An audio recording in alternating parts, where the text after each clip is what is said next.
Hello, welcome back to another video. Today we are very formal. I thought I'd put on a blazer for you, very out of character, but we're getting down to business. We are talking about projects that every beginner, whether it's knitting or crochet, should work on to practice their skills. I've generally never really liked typical beginner projects or the advice that as a beginner you should just be making baby clothing first, just because I was so impatient and just wanted to immediately start making my own clothing so I could actually wear them. If you feel the same as me, then you will love these projects, because I don't see why as a beginner, if you're already thinking the majority of the projects that you want to work on are clothing pieces for you or for other people to wear, then that should be the thing that you practice with as well, because only through practice do you become good at something. Generally, and this goes for both knitting and crocheting, any projects that you can make flat and are either a square or a rectangle are going to be your friend. When you first start out, you don't want to get frustrated with increasing and decreasing or think about specific three-dimensional construction. This initial time is all about practice and becoming more familiar and confident with your hand movements, and also to pick up a few more skills and stitches, which will then make any more intermediate projects so much easier for you to adapt to. I'm assuming for all of these project ideas that you already have a little bit of experience with knitting or crocheting, and that you've practiced with your hook and needles to create some little swatches, and now you're ready to tackle your first proper projects. For any beginner knitters out there, I'm also going to assume that you know how to cast on and know how to cast off already, and how to knit and purl. If you are at that point, then one of the first things you can make is a scarf. And the reason why is because a scarf can literally be one long rectangle. So if you're still at the very beginning, all you're doing to create the scarf is casting on, knitting back and forth until you've reached the length that you want, and you can cast off and you have a piece that you can wear. The only thing that I would say you have to be a bit careful with is how wide you make it and how long you make it, because scarves can be incredibly boring to make. So it's a really good project for you to try and test your new skills, but it might not be the most motivating. So maybe aim for like a little skinny scarf or something. The way that you can make it a bit more interesting, of course, you can also use a bit more of a chunkier yarn and bigger needles to just work it up a bit quicker. That will also help you if you're a beginner to not get confused with really thin yarns or really thin needles. As a crocheter, if you're ready to tackle your first project, genuinely, my biggest advice would be to teach yourself how to make a granny square early on. I know a lot of people say they don't like granny squares, and I have already made a video on the versatility of granny squares and how great they really are, but I really think they are such an underrated beginner project because the amount of things you can make with it once you're confident enough is incredible. Just with one general granny square that you have made, you can literally turn that into a coaster, you can make it into a wall hanging, and all you need for that is a granny square. If you have created a few more granny squares, what you can then make is maybe a bag or a scarf, for which you literally just need to attach the squares together. If you then want to take it a step further, you can make a balaclava, you can make fingerless gloves, or if you're really confident and you love making granny squares and you want to make a ton of them, you can make a full-on jumper or vest, and you literally have your first proper wearable piece. Now, like I mentioned, moving on to fingerless gloves, you can make granny squares into fingerless gloves as well,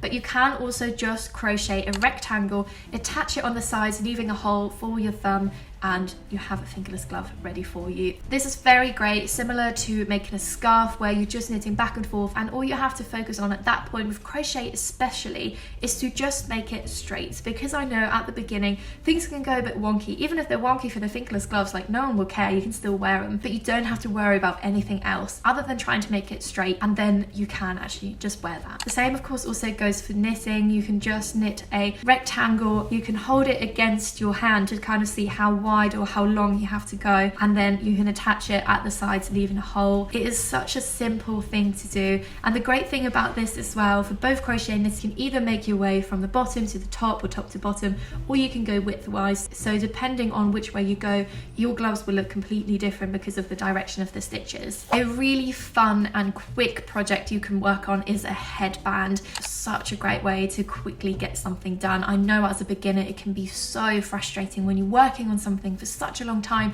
and you don't even get to finish it. However, a headband is a really quick thing to make, and you can also work with really chunky yarn, so you get a really nice chunky headband. For this, I would definitely recommend going lengthwise, so you make really long rectangle and you attach it on the side, and you can then fold it over your head. Even me, as a somewhat advanced knitting crocheter, I'm really tempted to make one of these because I think they look amazing, and I love that you can make a winter version, which is a bit chunkier, or you can make more of a colorful like summer version.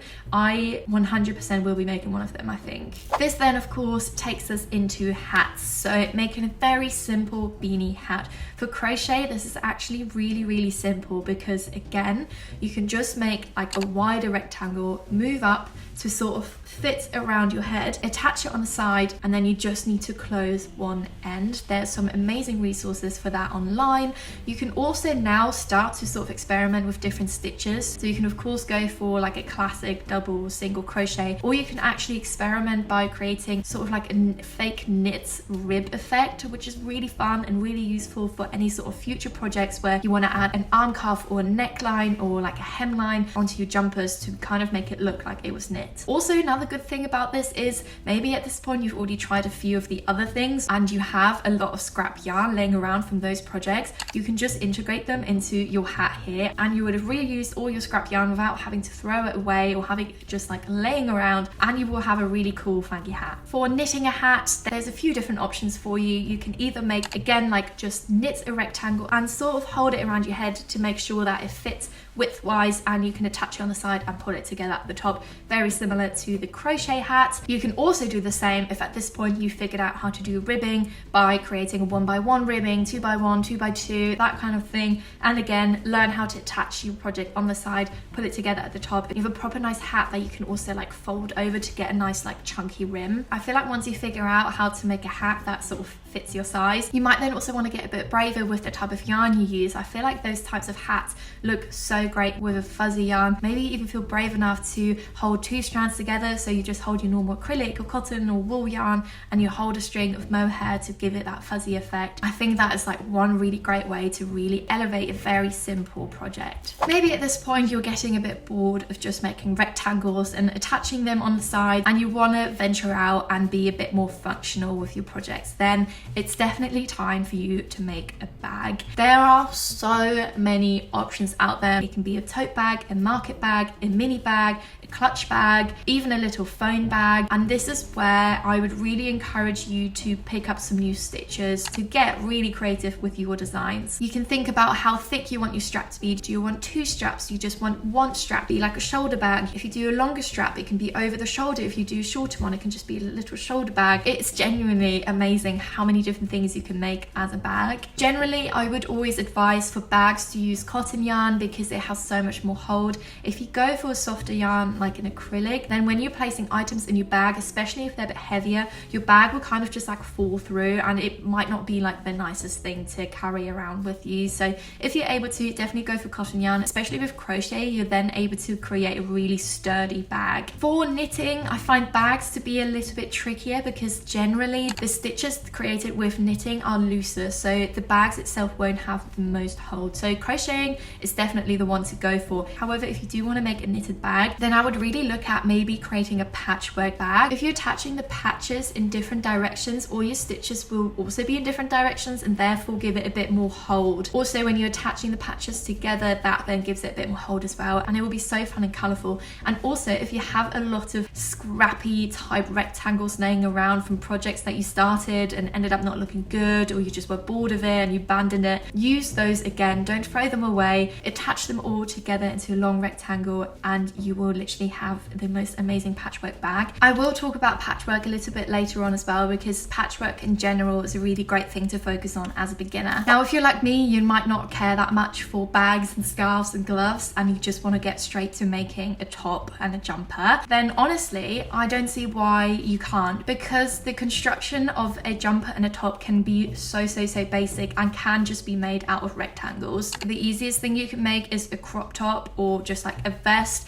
where you're literally crocheting two rectangles the same size no matter what stitches you go for, and you just attach them on the shoulders, leaving a hole for your neck, and attach them on the sides, leaving holes for your arms to go through, and you literally have a finished vest. You can of course then also add sleeves onto that. It can get a little bit trickier trying to figure out how wide you have to make your sleeves and where exactly to attach them, but honestly you're not going to learn unless you try, so you might get it wrong the first couple of times, but eventually you will figure out really quickly how exactly to attach sleeves and how big to make everything. For crocheting, especially if you want to work those things up quite quickly, I think a good stitch to utilize for that is a triple or treble crochet crochet. I always say this wrong, but it's the one where you loop it over 3 times, so your stitch is a lot longer. And also maybe to experiment with a chain 1 after every stitch. So if you're making a treble or a double crochet, chain 1 and create your next stitch, so that when you get to the next row, you are crocheting into the chain 1 gaps. It will just make everything a bit bigger, a bit wider, a bit gappier, and your project will be worked up really, really quickly. Honestly, in terms of construction, the same will go for knitting as well. You can just make a top made out of rectangles. So if you knit 2 rectangles the same size and attach them, as I said previously, you have yourself a very basic like vest almost. And again, you can then elevate it to be a jumper by adding the sleeves on. Also at this point, why not add a ribbing hemline at the bottom? Start by knitting 10-20 rows of 1 by 1 and then just do normal stockinette, and you will literally have yourself like a typical sweater vest. I think the thing to keep in mind at this point is that the perfect construction isn't at the top of your priority. Obviously, if you're making a top just out of rectangles, the neckline is going to be a bit higher. You know, you won't have that perfect like crew neck cut out because you're not increasing or decreasing anything. But genuinely to this day, I still make those types of projects where everything is just a rectangle. I still really love that look. It's very like laid back and easygoing. If you feel confident enough, I would really recommend to teach yourself how to do crochet raglan. It seems a little bit intimidating to start with, but it's actually very, very easy once you kind of get your maths right. So for this, there is a little bit of mathematics and calculations involved, but once you've figured it out, it is so fun to do. And the possibilities at that point are endless. You can make a little short shrug, you can go a bit longer, and you can even go and make a mini dress or maybe even a maxi dress if you're committed enough. For knitting, I actually haven't taught myself how to knit raglan yet, so I can't really give that same advice, but there's nothing stopping you from creating a knitted shrug just by creating like a long rectangle and attaching the arms. Or you could even knit a very, very, very long rectangle and at one point in the middle split your work in half so that you can add your head through and you can just attach the arms lengthwise. So you are literally creating a shrug just by knitting one long rectangle. You do need to kind of figure out how to split your work, which might be a little bit intimidating to start with, but there is of course still the option to just make a shrug based on the previous advice that I gave on making tops and vests and jumpers and stuff. And now we are coming to my last point, which I've previously mentioned, and that is patchwork / swatches. So one massive advice I would actually give to beginners is to just work on a bunch of different swatches, testing and trialing all the different stitches. One of my first projects as a beginner knitter was to create the patchwork cardigan that was like made famous by Harry Styles, and for that you had to do like a moss stitch, a purl stitch, stockinette, a garter stitch. I literally can't even remember what else, but it seems crazy to be making that as a beginner, but actually what it did, it taught me so many different stitches to start with. It made me so comfortable and so confident using my needles, casting on all the different swatches. By the time I've made my 10th swatch, I was so confident casting on and casting off. I was so sick of it. I never finished the project. I don't even know what I did with the swatches in the end. It might seem really boring to do that at first, but genuinely you're going to learn so much from it. And the same goes for crocheting as well. Now, if you've done that and you've kind of assembled quite a big collection of those swatches, you can actually make them into actual clothing pieces and accessories. One really easy one is to attach them and make them into a big blanket. I mean, what an amazing memory to have when you're laying on the sofa every day and you can see all those swatches that started you off on your knitting or crocheting journey. Or you can actually assemble them into a flat lay top format, which I showed you earlier. You can assemble them and attach them, and eventually you'll have a cardigan or a jumper literally made out of your swatches, which I think is so incredible. Maybe at that point, because you've made so many swatches and you know all those stitches, you can even add a neckline, or if you're making a cardigan, you can add a hem. I really think that is the biggest tip for beginners, is to just work on your swatches. It's actually one of my goals for 2024 to myself work on more swatches and to experiment with colors and graphics and designs, and hopefully my end goal will be one of these jumpers or cardigans, because I think they look absolutely incredible and no one else is going to have that exact jumper because no one else is going to have made all of those swatches the same way that you have. Those are all of the knit and crochet projects that every beginner should need and work on to really elevate from beginner to intermediate. I hope this was helpful and kind of inspired you. Please do let me know if you end up making any of these, and if there are any advanced crocheters and knitters out there, leave a comment below and any of the projects that have helped you as a beginner to really take that next step and elevate all of your projects. Thank you so much for watching, and hopefully I'll see you next time. Bye!